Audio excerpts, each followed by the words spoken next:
Here are 6 things that you need to consider in order to exercise pain-free over 50. First, we need to talk about you and your structure. What do your joints want to do? How do they move? Everybody is unique and different. So we have to identify what is your available range of motion. And that is how we can build custom exercises.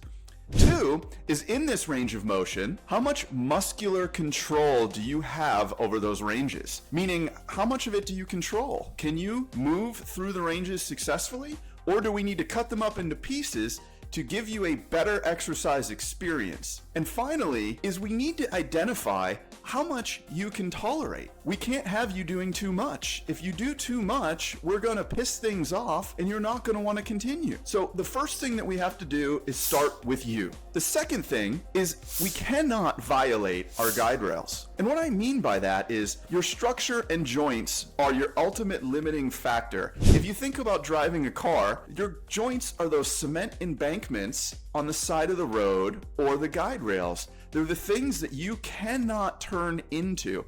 So in exercise, you cannot have weights bringing you past what your structure permits. You cannot do it with your body weight. So we need to identify what are your guide rails so that we aren't pissing anything off, we aren't violating your orthopedic design, so that you can get the most out of exercise and want to keep going. Next in that is we have to make sure that we're doing the right dosage. We can't have you doing too much exercise or too much inputs on a specific exercise. What's going to happen is we're going to do too much, you won't be able to tolerate it, and you're not going to want to continue with the exercise program. Or worse, we're going to create issue, may it be pain or injury, from overdoing those things. And we simply don't want that in a pain-free exercise program. The other thing that makes a ton of difference here when we start talking about the violations of our guide rails is progressions. We come into these situations of exercise thinking we need to go from 0 to 60, and we need to do it quickly. We forget that there are little steps of progression in this deal. So when you think 0 to 60, I want you to start thinking about 1, 2, 3, and this leads us into realizing that our whole goal is creating just enough overload from our current physical capabilities to create an adaptation. We do not need to go crazy over this thing. So if we've been doing nothing, it won't take a lot for us to create enough input to create a change. And we need to do it strategically and intelligently based on you. So our second was not violating what we found out in our first. Starting with you, we cannot violate that. The third thing that we should focus on is quality over quantity. And I know it seems like a no-brainer, but a lot of people exercising for the first times or getting back into it or just not being able to do what they used to do is because they're trying too much. So in regards to quality, there are a few things that we should think about. First of all is not all reps are equal. So you could be doing 10 just crappy, sloppy, flopping around reps, and I could turn in and go do 1 perfect rep, and I'm going to get a lot more out of it in regards to the muscle control and contraction, and I'm going to have a lot less risk to my joints. So how do we do this? One is we have to make an understanding of control. We're moving controlled throughout this rep. We're not speeding through it. And by doing this, we're actually making it more difficult for the muscle tissue while reducing any of the orthopedic, the joint bone concerns that we may have. By doing this, we're reducing the risk to the joints, and we're also increasing the muscle output that we're getting, meaning your muscles are getting stronger, faster, with less risk to your joint, simply by changing the speed and control of how you are moving a load. The next thing is we think about is the muscle output. Our goal is to get the muscle stronger. That's the whole point of exercise, right? Is to get the muscle stronger, to move better, to have more mobility, and we do this by having better muscles and better strength. And now, one of the ways we do this as far as an exercise professional is to consider something called inertia. And inertia is an object's desire to stay in motion. And this is how controlling the weight and reducing the speed allows us to reduce the risk. So if you think about putting a load in the back of a truck or a pickup truck and the truck slams on the brake, the load is continue to move in motion. It's the same thing in exercise. Or, for example, if I take this bottle of water and I slowly move it, you can tell that the water doesn't move very much. Now, if I take it and move it quickly, the water is going to slosh back and forth. And in exercise, this is your joints handling those loads. So we're increasing the risk of injury, of orthopedic issues over time, and that's something we just don't want to do at any age. But what happens as we get to that point over 40, 50, 60 is we have less cartilage, and these things just aren't as forgiving. So we have to make sure that we're controlling this exercise and focusing on reducing the joint forces so that we can continue to do this for lifelong. The fourth thing we should think about is the exercise selection and setup. You don't have to do crazy circus acts to get stronger and increase your mobility and live the quality of life that you want. As a matter of fact, they're going to reduce your strength creating abilities. So a couple of the things that we consider in the exercise setup is how much support do you have? Meaning using a bench, seated, having something on your back versus standing is going to allow you to really reduce the juggle of all the joints being involved and increasing the muscular output. You're gonna get stronger. Our other goal is to decrease risk, and that's gonna participate that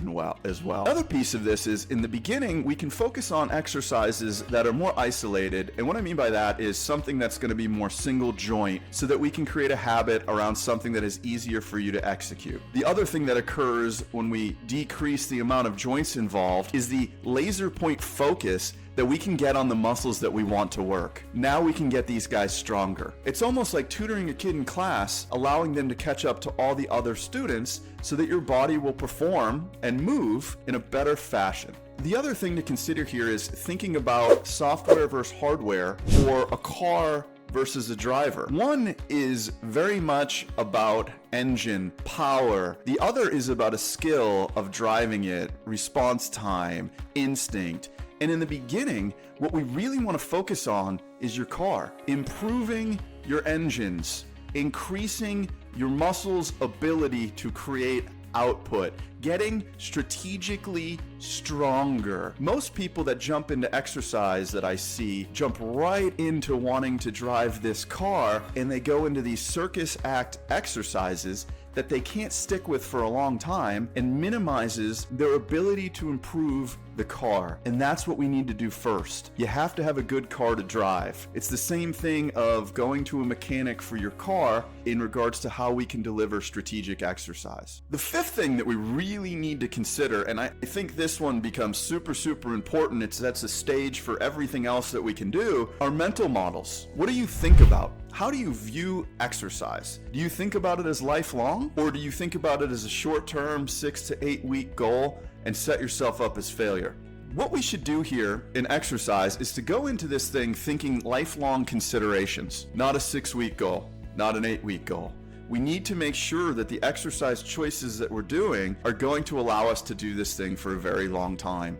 And we do that by covering a lot of the things that we talked about, but you need to make sure that you're looking at this as a lifelong consideration and not a short-term goal. The next thing in the mental models is don't compete. You're not competing with anybody else. Nobody is you. Exercise is all about you making improvements to your daily life and the goals that you want to accomplish. It's not about what somebody else can do. They are not structured like you. You guys will have different skeletons, different muscle controls, different histories. So don't compete in exercise. There's no place for turning this into a sport. That's how we get hurt. That's how we get injured. And there is no room for injuries in exercise. You should never ever experience an injury in exercise. The next thing is being mindful with your exercise versus mindless. And I think a great example for this is a lot of folks go to the gym, they jump on a treadmill, and they just watch TV and randomly stroll about. This is a very mindless approach to exercise. We want to be mindful. We want to be thinking about the exercise, about the control, about the muscles involved.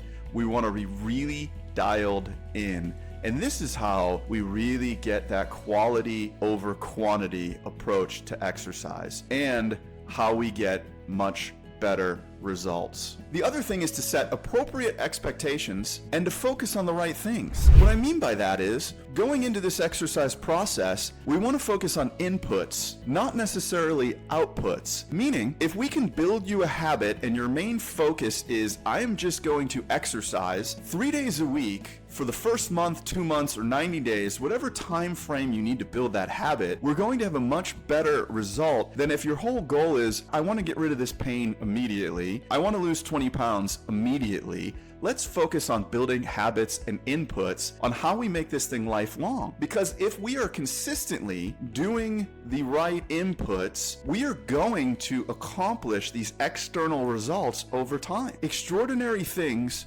done for an extraordinary amount of time. And that's where you're really going to find these lifelong exercise changes. The other thing is to avoid willpower. Create a system. Create an input goal. Don't think that you're going to will yourself to this deal. It's going to set you up for failure. There are too many external variables that will overcome the willpower deal.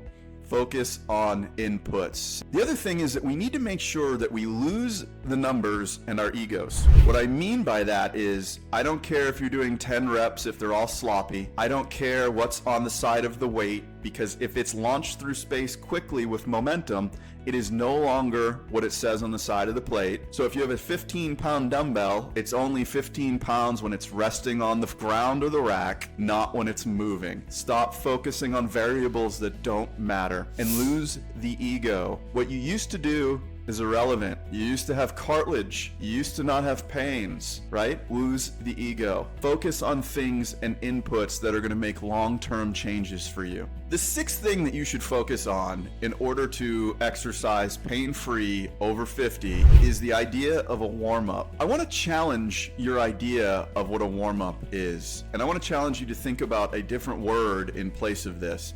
So instead of thinking about a warm-up, I want you to think about preparation, preparing yourself for the work or challenge exercise that you're about to do. Walking on a treadmill isn't for 5-10 minutes, whatever is suggested, is not going to prepare your shoulder joint for shoulder exercises for the day. The real thing that we should be focused on is preparing to exercise, preparing for that increased challenge. And you can do this by just using a lighter load and replicating the exercise that you're going to do. It will prepare your muscles and your joints for the challenge of the day. We can also do this via isometrics, contracting the muscle without moving the joint and preparing it for the challenge. But we are not considering these things warm-ups. We're not worried about core blood flow and all of those things when it comes to strength training. It's not doing what the industry is telling you it's doing. Focus on preparation, which will allow us to have a better challenged exercise and reduce